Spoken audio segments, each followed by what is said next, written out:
And I ask you, is the name of your church the Remnant Church? I thought that was a very bold statement. And I believe in the remnant. And so I'm going to be bold as well. And you notice in my title for this evening, I'm saying that stewardship is sanctification. Sanctification being the work of God within us. God's work of righteousness within us. Let me take you to my first passage for this evening, one that you are familiar with. And this will set the stage for the rest of our study. Some years ago, in fact, I was still working and serving the church at the South Pacific Division. And I was traveling through the United States to the Caribbean for a study I was doing at the time. And then I decided to stop off at the Southeastern California Conference. I'd spent 7 years in California and very familiar with the Southeastern California Conference. Some of you that are familiar with this entity of the church. The headquarters is in Riverside, just opposite the campus of La Sierra University. Well, I stopped there for a number of reasons, and I connected up at that time with the stewardship director of the conference. And as we talked, Neil, Brian said to me, in this conference, we have a stewardship department or ministry, but we don't call it stewardship. In fact, in our conference, it's called the Department of Commitment. And I'm going to tell you, as the Stewardship Ministries Director for the World Church, I have no problem with any entity that would decide to call this ministry, stewardship, a commitment ministries. So here's our text. The Gospel of Matthew chapter 22, 37 and 38, in fact, it is Jesus' response to a question posed to him by the Pharisees. And the question was, what is the greatest commandment? Now, for your information, the Pharisees were not thinking of the 10 Commandments. Rather, they were thinking of their own regulations, their own laws in terms of Judaism. But Jesus, in response to that question, took them straight to the heart of the gospel and the heart of stewardship when he said, and again we're looking at the NIV, again for uniformity, can I invite you to read together with me on the screen if you're able to see our text together. Jesus replied, "Love the Lord your God with all your heart and with all your soul and with all your mind. This is the first and greatest commandment." Now, for the sake of clarity and understanding what Jesus was saying, I decided to put up the text in the way you see it on the screen. Now, this is where you would need your pen or something to write on. Firstly, you will see two words that I have put in italics and underlined. Now, you talk to me. What are those two words? Love God. If you ask me what is stewardship, I will respond by simply saying to you, it is loving God. That's what stewardship is. It's about loving God fully, with all your heart and with all your soul and with all your mind. Now, the next thing I want you to see on the screen is the fact that I have put a word which appears 3 times in capital letters. Talk to me, what is that word? Now, in speech making or in writing, when you hear a speaker or when you read a piece of literature and you see a word, a concept appearing more than once. We're talking of repetition. It means that in the mind of the speaker or the writer, that word or concept is important. Are you with me? And so in the mind of a Jesus, the word all is very important. Now you've got to understand that Jesus was a Jew. And so here is a window to the mind of a Jewish person who think holistically. And so when Jesus said that you've got to love God with all your heart, with all your soul, and with all your mind, he was not talking about different compartments of a person. Rather, he was talking about the fullness of our humanness, as it were. And so he was calling for people to love God with all their heart, with all their soul, and with all their mind. And so I submit to you as a congregation this evening that stewardship, it's about total and full commitment to God. Now I want to illustrate that concept of fullness or total commitment to God by introducing you to this pie chart. I want you to think of this colorful pizza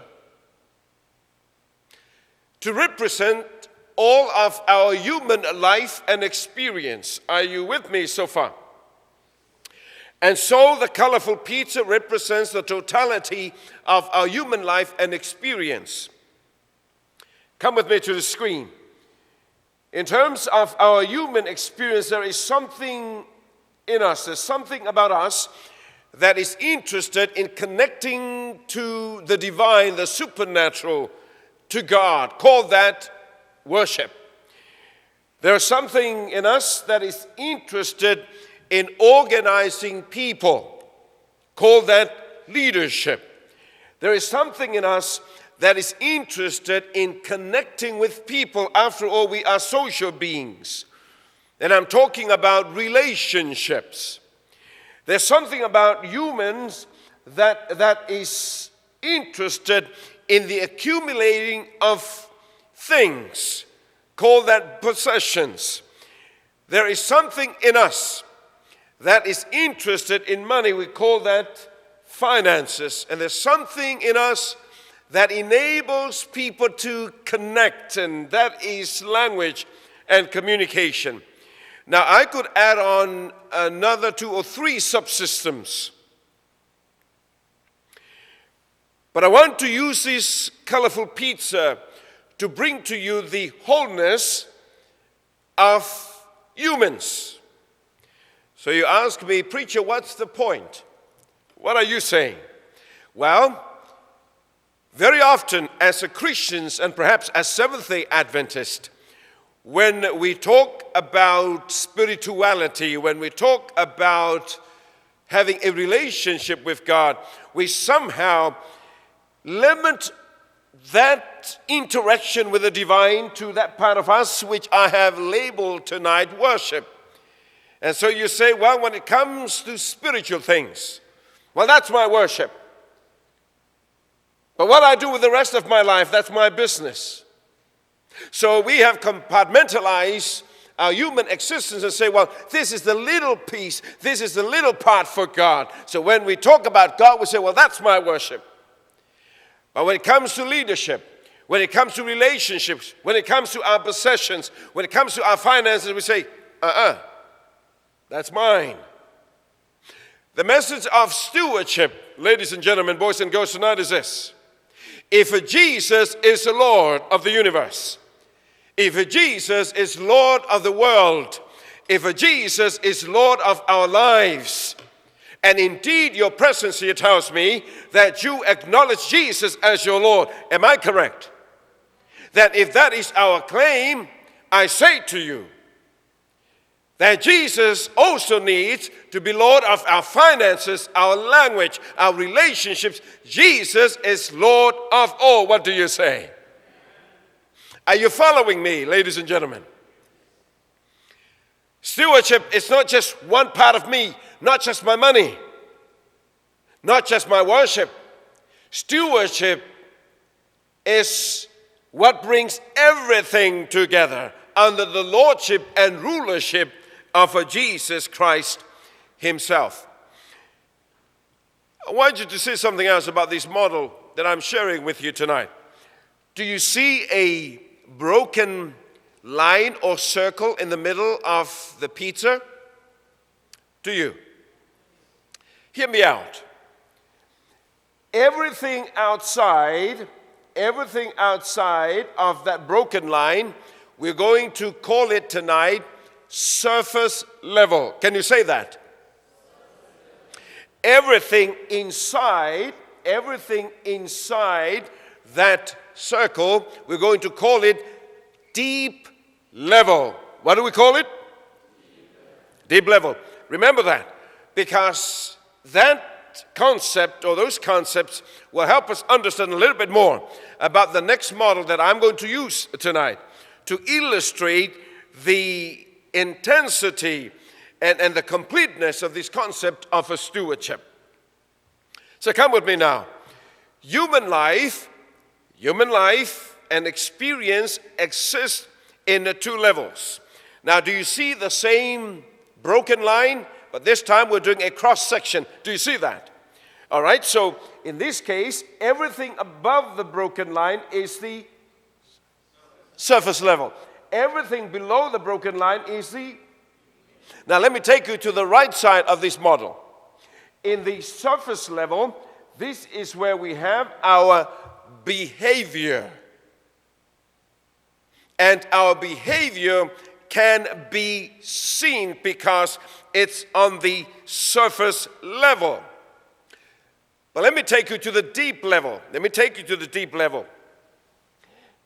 It's in the deep level where we have our values and our principles.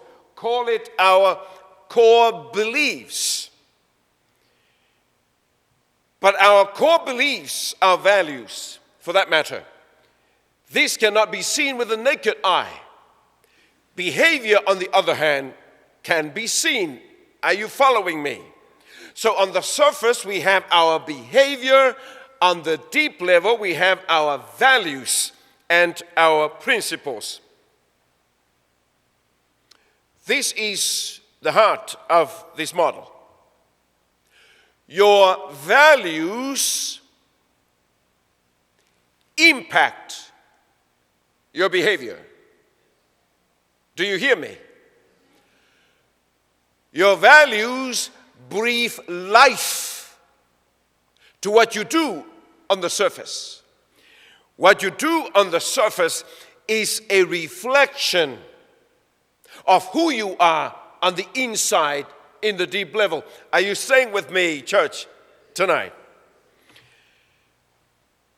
Jesus understood these two levels of our human life and existence. Now, I can give you a number of biblical references from the Old and New Testament, but suffice for tonight, let me just give you one. And this is from Jesus himself. Again, it's the Gospel of Matthew 23, 27, and 28.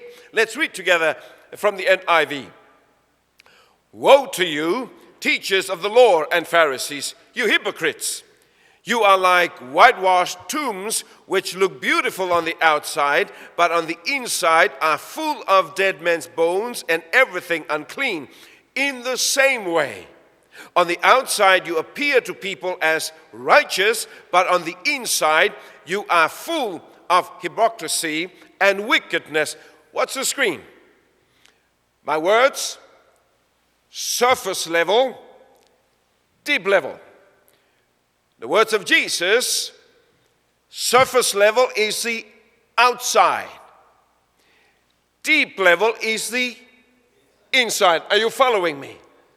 We don't have time to look at the context of this passage, but my point tonight is Jesus understood these two levels of our human experience. What is the point? Here's the point. Just in case You have forgotten what I said a few minutes ago. There is a direct relationship between your values and your behavior. There's the thesis. There is a direct relationship between who you are on the outside and who you are on the inside and what you are on the outside. There's a direct relationship. Allow me, church, this evening, to use this model to teach and present to you biblical stewardship. Keeping in mind the title, as you see on this slide, that values inform behavior. Remember, values are in the deep level, and you cannot see it with the naked eye. Let's make some assumptions tonight. The person that you see this evening on the screen, this person has the following values. He or she believes that Jesus is Lord. The value is lordship. He or she believes in having a relationship with Jesus. That is a priority. Worship is important. Having a lifestyle of connectedness to God is important. Are you with me, church? Those values to this person are very, very important. Now let's follow through on our thesis tonight that there is a direct relationship between your values and your behavior. I submit to you that if these are your values, let me tell you your behavior. If your values are lordship of Jesus, relationship with Jesus, worship of God, having a lifestyle of commitment and submission to God, this will be your behavior that is seen on the outside. Are you with me, church? Read to me your behavior. Returning tithe and giving of offerings. Why do I do that? Because in the very core of me, I have declared that Jesus is Lord.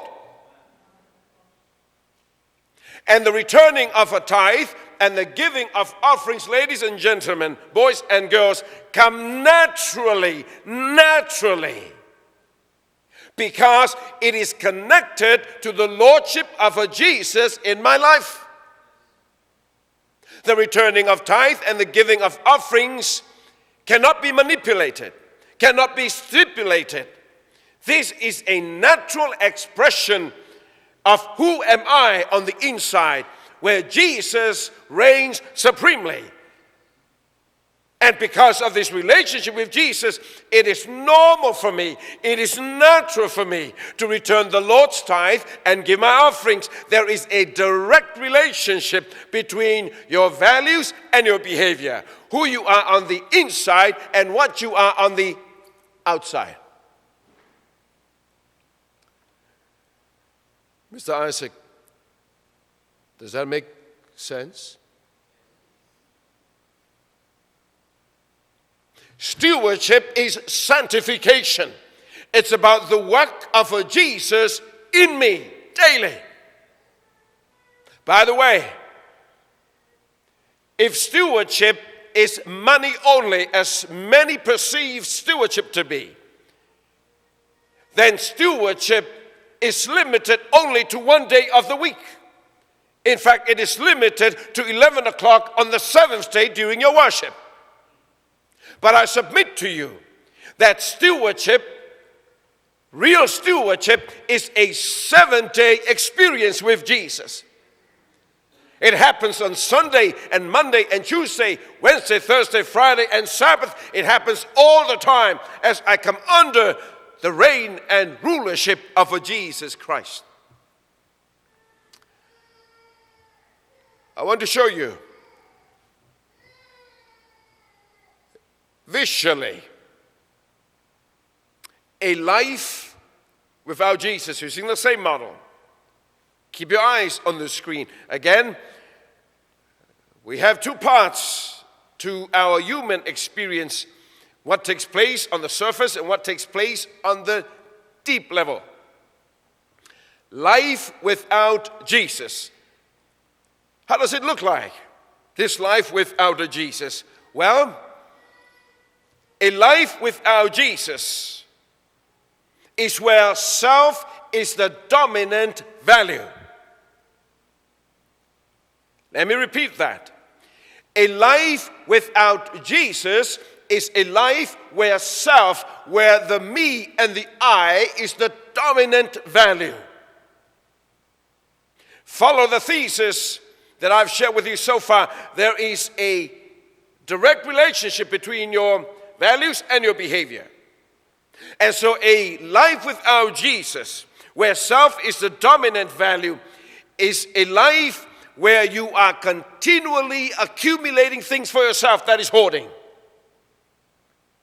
A life without Jesus is a life of greed.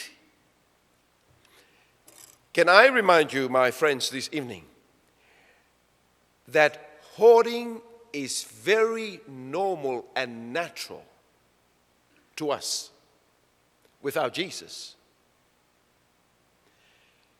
Greed is natural without Jesus, because your behavior is connected to your values. Are you following me? The bad news is, what you see on the screen is the picture of all of us without Jesus. Without Jesus, we are unfaithful in everything. Without Jesus, we are greedy. Without Jesus, we are hoarding. Let me illustrate. When I was studying some years ago here in the United States, I was living in the West, studying at Loma Linda and then Fuller in Pasadena, just outside of Los Angeles. 7 years together, graduate and postgraduate studies. I came on my own that time. I paid my way through. I was committed to study and get myself available to serve God, and grateful for the opportunity of serving the World Church. Then I brought my family when I was elected in 2005. And let me tell you something kind of strange, and maybe some of you can identify with what I'm saying. I find it very strange. Before my family came here to the United States, we lived in Sydney for 7 years. I was a theology professor at Avondale, and I was a division office. But in that part of the world, down under, they say. In fact, Oprah is going down to Sydney this week. You don't know Oprah anyway, so it doesn't matter. But she's in Sydney right now. But in Australia, you build a house, you have a garage. Are you following me? The garage is meant to be for a car, so that you can drive in and park your car in the garage. That's what garages are for. I live in Colombia. We have a townhouse. I find it very interesting. And we have a garage. One of the things when we're looking for a place was we want to have a garage. We want to park our car inside. I find it strange that in this place, expensive cars are parked on the street. And I say, but what about the garage? I don't need to tell you what's in the garage. It's what you don't want to have in your bedroom and in your living room. You put it in the garage.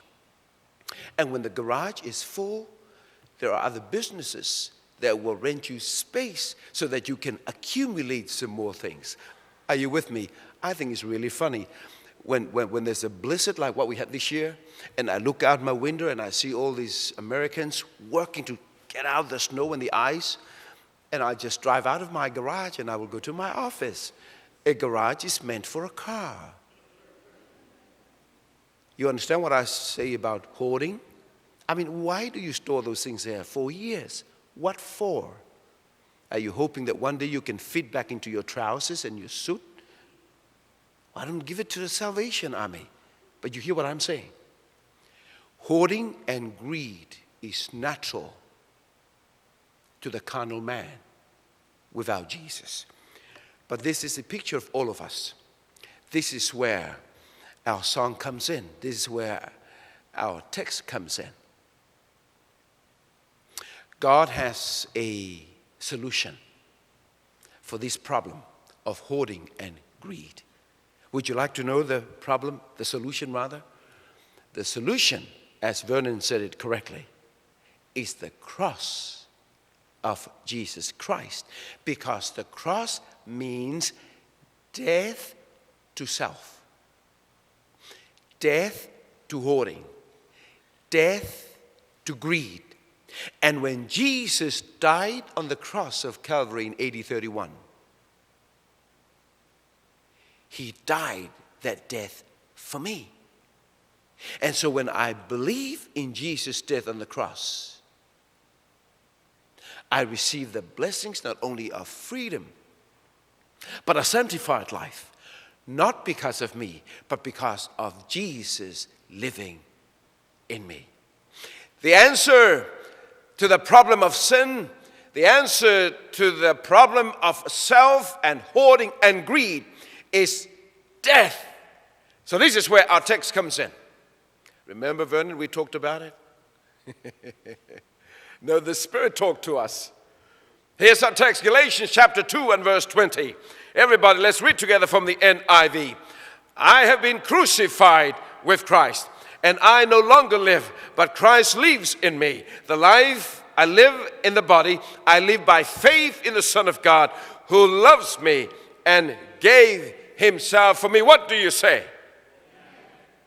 It is not me, because I'm dead. Remember, I'm dead when? In AD 31, when Jesus died, I too died. And so the person that is living within me, it's not me. It's not Vernon, it's not CJ, it's not Erika. It is Jesus who is living in me. Stewardship is sanctification. Jesus living his life within me 24/7. And that's why at the end of Romans chapter 7, in his despair, here's a person comes to us from that last slide, trying to do everything right, but you cannot do it on your own because your values are not right, because your values are rooted in self. Then in desperation, 24:25, who can save me from this body of death? Then comes the answer, but thanks be to God through Jesus Christ our Lord. God's answer to the problem of sin and God's answer to hoarding and greed and self is dying. Death. Jesus did that for us. Let me show you a life with Jesus. Life without Jesus, life that is grounded, rooted in self. What about a life with Jesus? Same model. See the difference? This is a very important difference.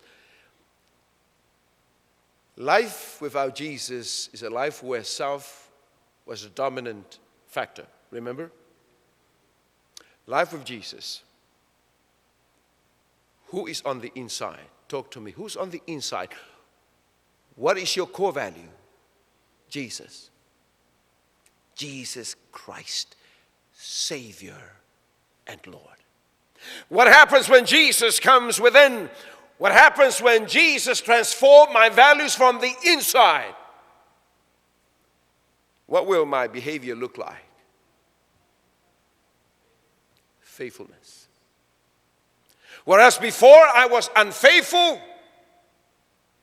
in my work, to my spouse, to my family, in my tithes and offerings, because that was a life grounded in self. What about now? Now that I am dead, I'm gone. I'm yesterday. But today it is Jesus, and because Jesus is on the inside, guess what? Faithfulness comes naturally.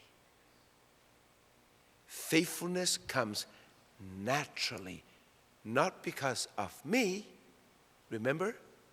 But because of Jesus living in me. Nothing good, my friends, nothing good can come out of us except when Jesus comes in. Stewardship properly understood. It's not about money. It's about dying to self and allowing Jesus to come in. When Jesus comes in, we'll be faithful.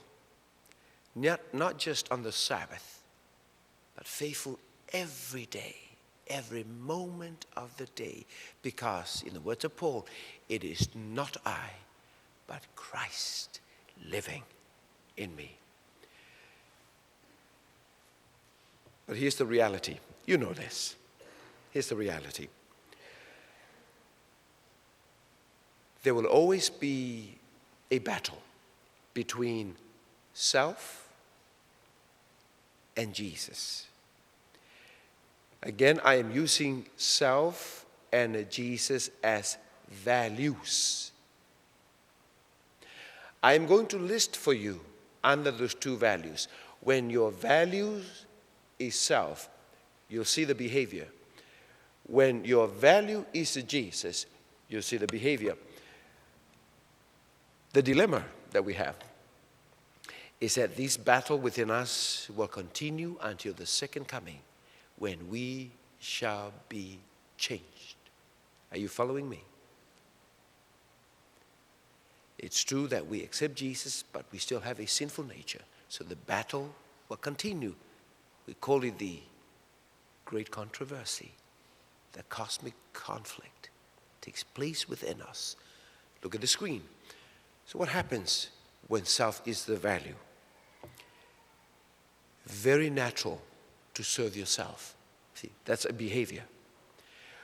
When self is the value, self-indulgence, normal. That's what you do. When self is the value, self-gratification comes naturally. When self is the value, self-seeking, normal. Don't have to struggle for it. Just comes. Just comes. When self is the value, everything you do is about yourself. Self-centeredness. See what happens when Jesus comes in. Because of Jesus and the cross, self-serving gives way to a life of service. How about that? Because of Jesus and the cross, a life of self-indulgence gives way to a life of simplicity. Because of Jesus and the cross, self-gratification gives way to a life of sacrifice. Because of Jesus and the cross, self-seeking gives way to a life of surrender.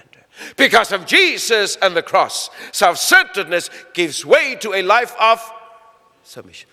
Stewardship, ladies and gentlemen, boys and girls, is sanctification. Not just for the Sabbath, but for every day of the week. Every moment of the day, every hour of every day. I'm a Seventh-day Adventist. My prayer is Seventh-day Adventists can become 7 days stewards. I'm a believer in the seventh-day Sabbath. But perhaps sometimes we have overemphasized the Sabbath to the point where we have only become seventh-day stewards and not 7 days stewards. Are you following me? That's my prayer as a director of stewardship ministries for the church. Every day for Jesus. Every day. Every day. As we're sitting here, I have an audience checking on us from other parts of the world, this country. Let me affirm you for your decision to be here tonight. Some people are elsewhere, maybe working. They have different values. I'm using the word secular here to mean you know there is a God, but you say, who cares? You have an understanding the existence of a supernatural power in the world, but it's not part of your life. That's what I mean by secular. Spiritual, on the other hand, is a life that is connected to Jesus, to God, every day and night. So while you're sitting here this evening, I'm asking this question of yourself, and I'm asking this question of me. What are your values? Remember, your values determine your behavior. Secular people, that's why they don't want to stop and rest on the seventh day. It's about making money. They focus on the perishable things of life. Spiritual people, on the other hand, they are about the eternal things of God, the infinite. Secular people, it's about me. Everything you do is about yourself. Spiritual people, who is the center? Christ. Secular people, it's about the things of the body. Spiritual people, it's about the things of God. Secular people, it's about making money quick, short term. Spiritual people, it's about life after death. It's about the millennium. It's about heaven. You may be poor now, but heaven is your final destiny. You may die now, but you will live forever when Jesus comes again. Do you understand what I'm saying about long term? Secular people, it's about how I manipulate processes, circumstances of life for my own benefit. Spiritual people, it's not about my ability to control things. It's about my willingness to let the Spirit take control of me. Stewardship is sanctification. It's Jesus doing his work within me. I'm going to close. Tonight is the appetizer. We will serve the main meal tomorrow at 11. And I hope you will come. I will be serving curry and rice and puri and roti, mango chutney and mango lassi for dessert. This is only the appetite, or appetizer rather.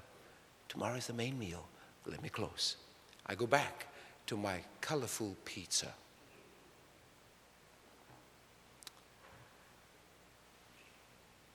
Stewardship is when we allow Jesus to take control of my worship, my leadership, my relationships, my possessions, my finances, my language. Love the Lord your God with all your heart, your soul, and your mind. Look at the screen. This is how stewardship works. The gospel comes to us through that part of us that is interested in spiritual things. You see the gospel? And when the gospel of Jesus comes to us, it will hit us in the deep level where we have our values. And there the gospel will transform us. And I'm using the word gospel to represent Jesus. And guess what? As Jesus does his work of transformation in the deep level of my life. It is going to impact my behavior on the outside. In every part of my behavior, my worship, my leadership, in my home, the office, at school, at church, my relationship, people that I deal with, they will see that Jesus is living in me, my possessions. This last annual council, the General Conference in October, Golden Lapani, that's his name, from Malawi. As a stewardship leader, I was listening to his testimony. He was presenting on evangelism. But he said something beautiful that hit me in the heart because I believe in it. Here's a guy who gives 24 hours of every day to Jesus, sharing Jesus with others. Every year plants acres of corn. And people say, well, is this your corn? Quote, I remember him saying, no, this is the Lord's corn. Whether it was the cornfield or his house, everything belonged to God. Stewardship is about Jesus as Lord of all. He owns everything. My house, my children, my wife, they belong to God, my heart. But as Jesus comes in, as the gospel comes in, it finds its place in my heart. There's a transformation that takes place. And as I'm transformed from the inside, guess what? My behavior changes because Jesus is working in me. I'm going to ask you as we close, read together with me this final statement at the bottom of the screen, because that's what stewardship is. Join me. Let's read together. Stewardship is the breaking in of the rule of Jesus Christ into the deep level of our human culture and experience, and transforming our belief system into his kingdom values. Would you like Jesus to do that for you tonight? How many of you would like to raise your hand and simply say, Lord Jesus, come into my life? This is stewardship. Jesus doing his work of righteousness in me.